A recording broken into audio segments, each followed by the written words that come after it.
ሰላም ጤና ይስጥልን እንደምን አድራችሁ አርፍዳችኋል የተከበራችሁ የፖድካስቱ ቤተሰቦች በእያላችሁበት ሰላም እንድትሆኑ ምኞቴ ነው። የተጫዋቾች የዝውውር መስኮት ሁላችሁም እያያችሁት እንዳለው በርከት ያሉ ቡድኖች ባልተጠበቁ ዝውውሮች ውስጥ ራሳቸውን ያገኙት ይገኛሉ።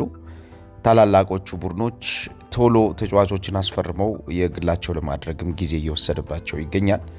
ነገር ግን ጊዜ ጋር እየታገሉ ነው። ምክንያቱም የክረምት የተጫዋቾች የዝውውር መስኮት አብዛኛውን ጊዜ ከቡድን ዝግጅቶች ጋር ከፍተኛ የሆነ ሪሌሽን ስላለው ይሄንን ቁርኝት ቶሎ አሸንፎ ይህንን የዝግጅት ጊዜ ምቹ በማድረግ ክለቦቻቸውን የተሻለ አወቃቀር ውስጥ እንዲገኙ የማድረግ ግዴታ ውስጥ ይገባሉ።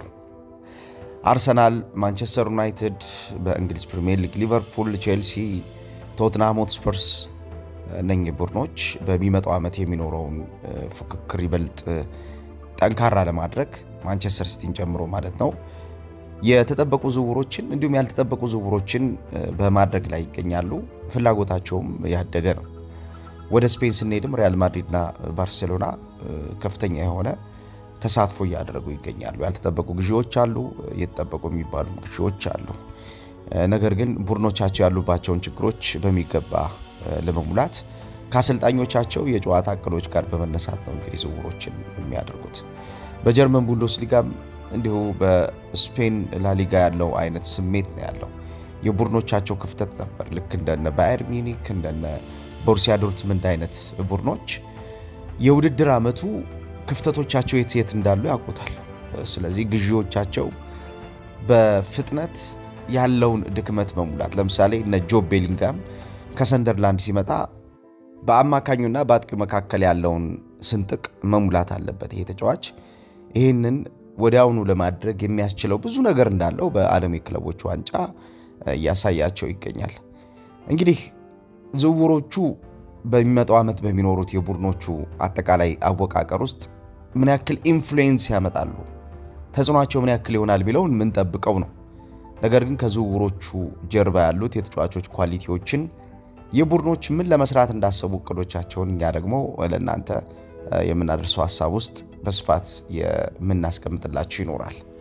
ዛሬ የምንመለከተው ስለ ክሪስቲያን ኖርጋርድ ነው። ይሄ ተጫዋች እንግዲህ በብሬንፎርድ የነበረ ተጫዋች ነው።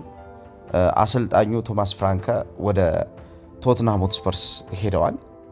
ብሬንፎርድ በእርግጠኝነት በክረምት የተጫዋቾች የዝውውር መስኮት በርከት ያሉ ታለንቶችን የሚያጣ ቡድን እንደሚሆን ግልጽ ነው። ብራያን ቤሞ አሁን ከማንቸስተር ዩናይትድ ጋር ድርድር እያደረገ ያለ የመስመር አጥቂ ነው። ለዚህ ተጫዋች ማንቸስተር ዩናይትድ ወደ 65 ሚሊዮን ፓውንድ አካባቢ መድቧል። ብሬንፎርድ የዚህን ተጫዋች ሽያጭ በተመለከተ በቅርቡ አዲስ ውሳኔ ይወስናል ተብሎ ነው የሚታሰበው። ምክንያቱም ማንቸስተር ዩናይትድ ከጊዜም ጋር ቶሎ ተጫዋቹን የግሉ አድርጎ ከአሰልጣኝ ሩበን አሞሪም እቅድ ጋር እንዲሄድ ስለሚፈልግ የቡድኑ አባል እንዲሆን ከዚህ በኋላ ጊዜ መግደል አይፈልጉም። ስለዚህ በቅርቡ የማንቸስተር ዩናይትድ ተጫዋች ይሆናል ተብሎ የሚታሰበው ያልተጠበቀው ዝውውር ሆኖ አሁን በዚህ ፕሮግራም በስፋት የምናወራለት የክሪስቲያን ኖርጋርድ። ክሪስቲያን ኖርጋርድ ግዙፍ ተጫዋች ነው። ይሄ ተጫዋች በብሬንፎርድ የተሳካለት የሚባል ጊዜ አሳልፏል። በትልልቅ ቡድኖች ውስጥ ያለው አንዱ ትልቁ ጉድለት የሚባለው የማጥቃቱንና የመከላከሉን ሚዛን ረጅም ጊዜ ማለትም ከጉዳት ጋር እየታገለ ሳይሆን ከጉዳት ነፃ ሆኖ የቡድን አጠቃላይ ቅርጽን በመጠበቅ የቡድን አጠቃላይ ጥንካሬን በማጉላት የቡድኑ ወሳኙ የጀርባ አጥንት መሆን የሚችል ተጫዋች ይፈልጋሉ። ይሄ ተጫዋች በብሬንፎርድ ያልታየው ግድግዳ ነው። ብሬንፎርድን ባለፉት ዓመታት ስኬታማ ካደረጉ ተጫዋቾች መካከል አንዱ ነው። 31 ዓመቱ ነው ክሪስቲያን ኖርጋርድ። ይሄ ተጫዋች በብዙ መንገድ ለአርሰናል በተለይ የቶማስ ፓርቴን መውጣት ተከትሎ ለሚፈጠርበት ክፍተት ሽፋን ይሰጣል በሚል እምነት ተጥሎበት ነው ወደ አርሰናል የሚመጣው። የሕክምና ምርመራውን ዛሬ ያደርጋል ተብሎ ነው የሚጠበቀው። 15 ሚሊዮን ፓውንድ ድረስ የሚደርስ ዝውውር ሂሳብ እንግዲህ አርሰናል ለዚህ ተጫዋች አቀርቧል። 5 ሚሊዮን ፓውንዱ ኦድ ነው ይሄ ተጫዋች ተጨማሪ ክፍያ የሚሆን ነው። ዴንማርካዊውን ተጫዋች ግን ከ10 እስከ 11 ሚሊዮን ፓውንድ እንደሚያስፈርመው ይጠበቃል።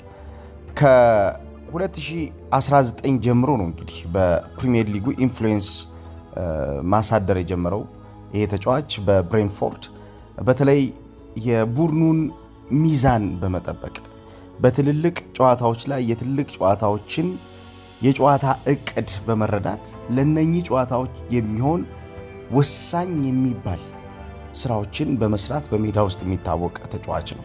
ይሄ ተጫዋች በአጠቃላይ የዚህ ተጫዋች መምጣት አርሰናል በተለይ ሚኬል አርቴታ ይሄን ተጫዋች ምንን ታሳቢ አድርጎ ነው የግሉ ያደረገው የሚለውን ሰፋ አድርገን ለመመልከት እንሞክራለን። በተለይ ስኪልፉል ነው፣ ታክቲካሊ በደንብ የተደራጀ የሚባል አእምሮ ያለው ተጫዋች እንደሆነ ይነገርለታል።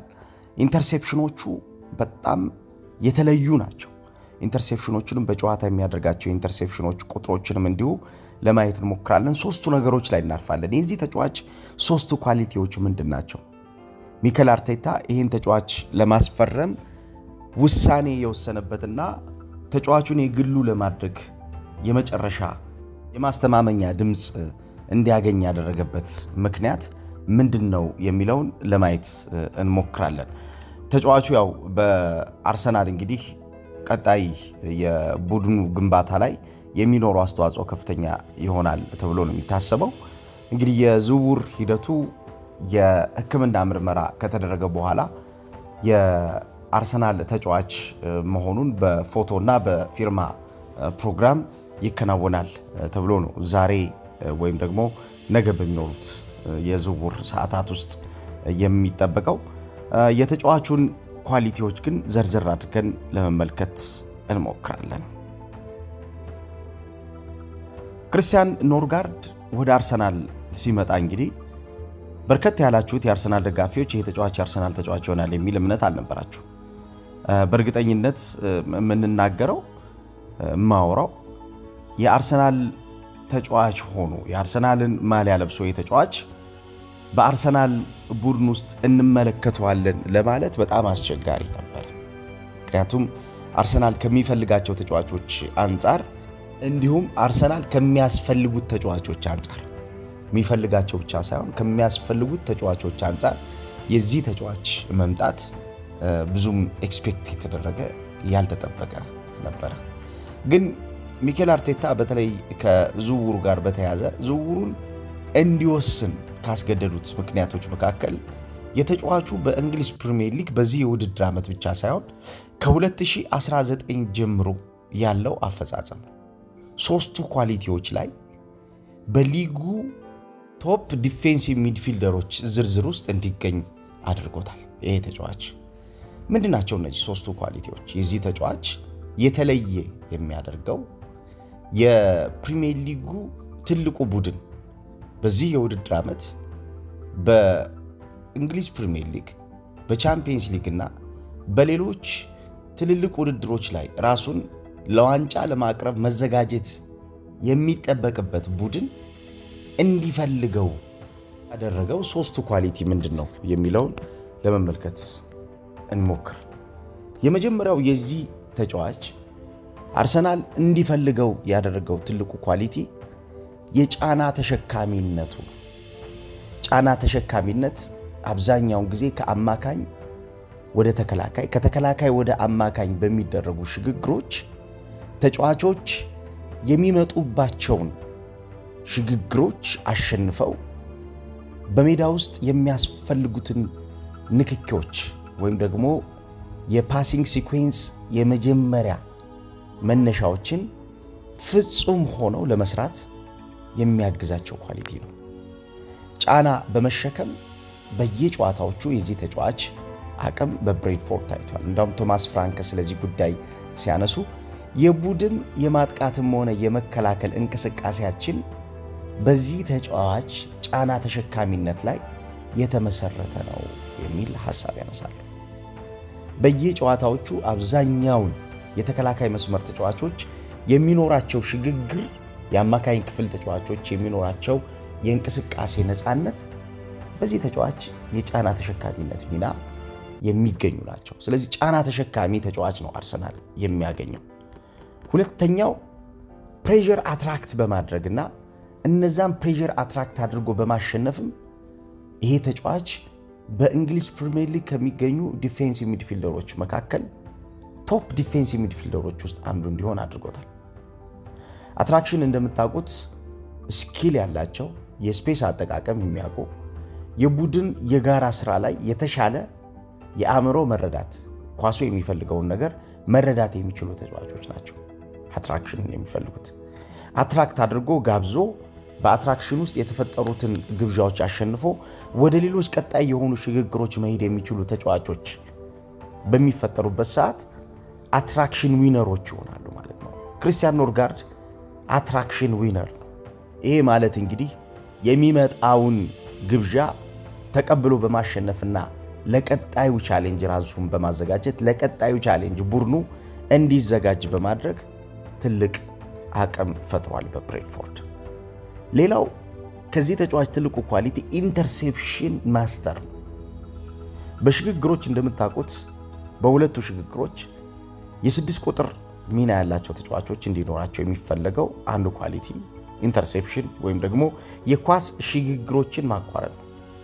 በአታኪንግ ትራንዚሽን እና በዲፌንሲቭ ትራንዚሽኖች ውስጥ እንዲኖር ይፈልጋል ኢንተርሴፕሽን። በጨዋታ ይሄ ተጫዋች 11.1 ሰክሰስፉል ኢንተርሴፕሽኖችን ማድረግ የሚችል ተጫዋች ነው። ይሄ ማለት 11 ኢንተርሴፕሽኖች ስኬታማ ኢንተርሴፕሽኖችን በማጥቃትና በመከላከል እንቅስቃሴ ውስጥ ያደርጋል ማለት ነው። በአርሰናል የዘንድሮ የውድድር ዓመት አንዱ ትልቁ ችግር ተብሎ የሚታሰበው በተለይም ደግሞ ቶማስ ፓርቴ ባለባቸውና በሌለባቸው ጨዋታዎች ተብሎ በሚዛን ሲቀመጥ ከተቸገረባቸው ጨዋታዎች መካከል ምክንያቱም ከጉዳት ጋር በተያዘ እንዲሁም በቅጣት ምክንያት በቻምፒየንስ ሊጉ ጨዋታ እንደምታስታውሱት በመጀመሪያው የፒኤስጂው ጨዋታ እንዳልነበረ ይታወቃል። ትልቁ ችግር የነበረው ኢንተርሴፕሽን ወይም ደግሞ የኳስ ሽግግርን ማቋረጥ ነው።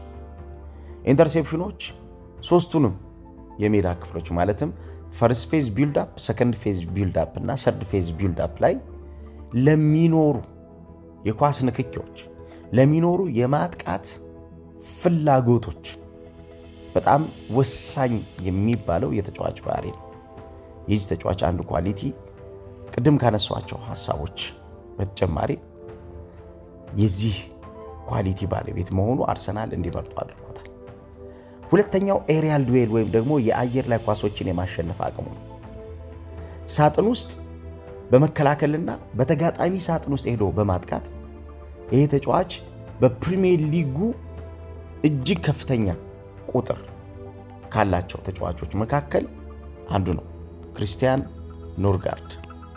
በተለይ የአየር ላይ ኳሶች ለአርሰናል በአሰልጣኝ ሚኬል አርቴታና በኒኮላስ ጆቨር አማካኝነት በዘንድሮ የውድድር ዓመት ብቻ ሳይሆን ባለፉት ዓመታት የማጥቂያ እንዲሁም የቡድኑ ወሳኝ የሚባለው የጨዋታ ሐሳቦች ላይ ትልቅ አስተዋጽኦ ያለው የተጫዋቾች ሚና ነው። እንግዲህ በፕሪሚየር ሊጉ 122 አፒራንሶችን ያደረገው ይሄ ተጫዋች 11 ጎሎችን አስቆጥሮ ከ122 ጨዋታዎች እሱ ባለበት 45 ጨዋታዎች ሲያሸንፍ 50 ጨዋታዎችን ደግሞ ተሸንፏል። በአጠቃላይ በግንባሩ የአየር ላይ ኳሶችን በማሸነፍ 6 ጎሎችን አስቆጥሯል እስካሁን ድረስ። ቀደም እያወራንለት ለነበረው ሐሳብ መነሻ የሚሆነን ነገር ነው። ምክንያቱም የአየር ላይ ኳሶችን ለመጫወት ወይም ደግሞ የአየር ላይ ኳሶችን ብልጫ ወስዶ የተሻለ ለመሆን እንደ ክሪስቲያን ኖርጋርድ አይነት ተጫዋች ያስፈልጋል። በእርግጥ ቶማስ ፓርቴ በአርሰናል የሰጠው ነገር የሚናቅ አይደለም። የሱን ቦታ ለመተካት ወይም ደግሞ የሱን ሚና ለመሸፈን የተሻለ ፐርፎርም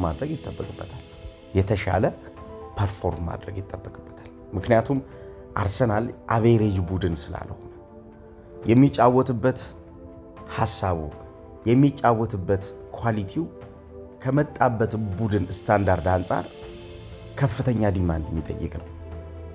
በኳሊቲ ደረጃ ሚኬል አርቴታ ከዝውውሩ በኋላ የሚናገረው ነገር ይጠበቃል። ይሄን ተጫዋች ለምን እንደመረጠው ለምን ይሄን ተጫዋች በዚህ ሚና ውስጥ አሁን ካሉት ተጫዋቾች የተሻለው ተጫዋች እንደሆነ በመለየት እንዳመጣው የሚናገረው ነገር ይኖራል። ያየበት ራሱ የለካበት ራሱ የተጫዋቹን የመጨረሻ የአርሰናል ተጫዋችነት ውሳኔ እንዲወስን ያደረገው ምክንያት ሊኖረው ይችላል። ይሄ የአርቴታ የሚጠበቀው ነገር ነው። ነገር ግን ቁጥሮቹም ስለማያዋሹ እንቅስቃሴዎቹም የሚናገሩት ነገር ስላለ በእርግጥ ውሳኔዎቹ ላይ እንዳይቸገር ያደረገው ምክንያት ያ እንደሚሆን ግልጽ ነው። ከፍተኛ የሆነ ከሚፈለገው በላይ የተሻለ ቁጥር ያለው የአማካኝ ክፍል ተጫዋች እንደሆነ ስለሚታይ ማለት ነው። ለምሳሌ በዘንድሮ የውድድር ዓመትና ባለፉት ዓመታት በየሲዝኑ ከሚገኝበት የመከላከል ቀጠና ወደ ማጥቃት ቀጠና እየሄደ 13 ትልልቅ የግብ ማግባት እድሎችን ይፈጥራል። የተጫዋች በትንሹ 13 የሚጠጉ በየሲዝኑ ከ2019 ጀምሮ 13 የሚጠጉ የግብ ማግባት እድሎችን creating big chance በማዘጋጀት የሚታወቅ ተጫዋች ነው። ፓሰር ነው። እያንዳንዱ ንክኪዎቹ በተለይም ደግሞ ከአስፈላጊ ሽግግሮች አንፃር የሚያድጉ ሽግግሮችን የሚጠቀም ተጫዋች ነው። ወደፊት የሚሄዱ ፕሮግሬሲቭ የሆኑ ንክኪዎችን ይፈጥራል። በጨዋታ ወደ 48.9 የሚጠጉ ፓሲንግ ፐር ማች ቁጥሮች ላይ የሚያልፍ ነው። እነኚህ ፓሲንጎቹ በተለይ የአፈጻጸም ሬንጆቻቸው ያደገ ነው። 71.2 መቶኛ አፈጻጸም አለ። በእርግጥ ቶማስ ፓርቴ የአፈጻጸም ወይም ደግሞ የፍጹምነት ልኬቱ 77.1 ነው። በመካከላቸው ቁጥሮች አሉ። ቶማስ ፓርቴ ሲምፕል ፓሰር ነው። አብዛኛውን ጊዜ የሰውነት እንቅስቃሴውን ከአእምሮ ቅልጥፍና ጋር በመጠቀም ሲምፕል ፓሰሮችን ለመግለጽ ከምንጠቀምባቸው ኳሊቲዎች መካከል አንዱ ስለሆነ ያን ነው የሚያደርገው። ብዙ ጊዜ ቀላል ኳሶችን መጫወት ላይ ትኩረት ያደርጋል ቶማስ ፓርቴ። በእነኚህ ቀላል ኳሶቹ የሚፈጥራቸው ግንባታዎች ናቸው እንግዲህ የቡድኑን ወሳኝ የሚባለው የሚያድግ የማጥቃት እንቅስቃሴ ወይም ደግሞ የሚመለስ የመከላከል ሽፋንን የሚሰሩለት። ክርስቲያን ኖርጋርድም ያው ከኳሊቲ አንፃር የፓሲንግ ኳሊቲው ንጽጽሩ በጣም ሰፊ ልዩነት ቢኖረውም ከቶማስ ፓርቴ ጋር የሚፈልገውን ስራ ግን ለመስራት እገዛዎች ካሉት ምክንያቱም በብሬንፎርድ ያለው ኳሊቲ እና በአርሰናል የሚኖረው ኳሊቲ ከፍተኛ ልዩነት ስለሚኖረው በሚከበብባቸው ተጫዋቾች ኳሊቲ እንቅስቃሴው ሊያድግ ይችላል። ስለዚህ ያን አሳድጎ ልንመለከተው እንችላለን። እስካሁን ድረስ 5293 ፓሶችን አድርጓል። ይሄ ተጫዋች 5293 ፓሶችን አድርጓል። አኪዩሬት ሎንግ ቦሎቹ ከቶማስ ፓርቴ የተወሰነ የሚለይበት ኳሊቲው። ፓርቴ ሲምፕል ፓሰር ነው። ንክኪዎችን እያደረገ የሜዳ ክፍሎችን እየቆራረጠ እየተቆጣጠረ የሚሄድ ተጫዋች ነው። ይሄ ደግሞ ቦል ሽፍተር የሚባል አይነት ሚድፊልደር ነው። የእንቅስቃሴ የኳስ ሽግግሮች ቀያሪ ለዋጭ የሚባል አይነት ተጫዋች ነው። አኪዩሬት ሎንግ ቦሎቹን ወይም ደግሞ የተሳኩ የረጃጅም ኳስ አፈጻጸሞቹን ስናይ 229 ኳሶችን እስካሁን ድረስ በብሬንፎርድ በነበረበት ሰዓት አድርጓል። ይሄ እንግዲህ በጨዋታ የሚያስመዘግባቸው ረጃጅም የኳስ አፈጻጸሞችን በሲዝን በቆየበት ማካፈል ነው። ወደ 46 ኳሶችን ረጃጅም ኳሶችን ወደ ተጋጣሚም ራሱን ሜዳ ላይ በየጨዋታዎች ያደርጋል ማለት ነው። ረጃጅም ኳሶችን በቆየበት የ5 ዓመት ሲዝኑ ስናካፍለው 229 ኳሶችን ይሄን ያክል ቁጥር ነው የሚሰጠና ይሄ አንዱ ትልቁ ስኬቱ የተጫዋቹ። ከዛው የኢንተርሴፕሽኖችን ብሎክ ሾቶችን ስንመለከት ክሊራንሶቹን ስናይ ተጫዋቹ ላይ ያለው አንዱ ትልቁ ኳሊቲ ብለን የምናስበው ያደጉ ነገሮች አሉት። ለምሳሌ ታክሎች ወደ 321 ታክሎችን ፈጽሟል። የታክል ሰክሰስ ሬት ወይም ደግሞ የአፈጻጸም ፐርሰንቴጁ 59% ነው። ብሎኪንግ ሾቶች ወደ 35 የሚጠጉ ናቸው። ኳስ የሚያቋርጥበት ኢንተርሴፕሽኑ 201 የሚጠጉ ኢንተርሴፕሽኖችን መፈጸም ችሏል። ክሊራንሶች ይሄ አደገኛ ኳሶችን በማጽዳት ወደ 209 የሚጠጉ ኳሶችን አጽድቷል። ሄድ ክሊራንስ የግንባር ላይ ኳስ በማጽዳት በተለይ የቡድኑ የብሬንፎርድ አንዱ ትልቁ ጫና የነበረው የአየር ላይ ኳሶችን መከላከል ነው። በአየር ላይ ኳስ መከላከል ወደ 118 የሚጠጉ ኳሶችን አጽድቷል። ከዛውጭ የመልሶ መከላከል ፍላጎት ላይ የመልሶ መከላከል አቅሙ ይሄ ተጫዋች ትልቅ ነው። ሪከቨሪዎች የዲፌንሲቭ እና የአታኪንግ ሪከቨሪዎች አጥቅተው ሄደው በሚያጧቸው ኳሶች ተከላክለው ሄደው በሚያጧቸው ኳሶች ውስጥ ያለው ሚና የሚናቅ አይደለም። የተጫዋቹ እጅግ በጣም መሰረታዊ የሚባል አቅም ያሳደገ ተጫዋች ነው። 844 የሚጠጉ ሪከቨሪዎችን መፈጸም ችሏል ተጫዋቹ። የአጠቃላይ የቡድን አፈጻጸሞቹ በቡድን እድገት ውስጥ ያለው ሚና እንግዲህ ሚኬል አርቴታን የግሉ እንዲያደርገው አስገድደውታል ማለት ነው። ቶማስ ፓርቴን ምን ያክል ይተካዋል አይተካውም የሚለው ቀጣዮቹ ጊዜያት የሚነግሩን ይሆናል። ነገር ግን ከቁጥሩ አንፃር ተቀራራቢነት ቢኖረው የነበረበት ቦታ ላይ ያሉ ተጫዋቾች ኳሊቲና አሁን የሚመጣበት ቦታ ማለትም በአርሰናል መጥቶ የሚጫወትበት ቦታ ደግሞ ያሉ ተጫዋቾች ኳሊቲ ይህንን ተጫዋች ምናልባት የተለየ እንቅስቃሴ ውስጥ እንዲገኝ ሊያደርጉት እንደሚችሉ ኤክስፔክት ይደረጋል። ግን እናንተ ምን ኤክስፔክት አደረጋላችሁ በዚህ ተጫዋች? ግዢው እንዴት አያችሁት? አርሰናል ይሄን ተጫዋች የግሉ ሲያደርግ የአርሰናል ፍላጎት የሆነውን ተጫዋች በትክክለኛው ጊዜ አግኝቶታል ማለት እንችላለን? እስኪ ሐሳባችሁን ስጡበት። ምክንያቱም ኤክስፔክት የተደረገው የነበረው ነገርና የተፈጸመውን ነገር ብዙዎች የጠበቁት ስላልነበረ ማለት ነው። ስካውቲንጉ እንዴት አያችሁት? እስኪ ሐሳብ ስጡበት። ጥሩ ቀን ይሁንላችሁ።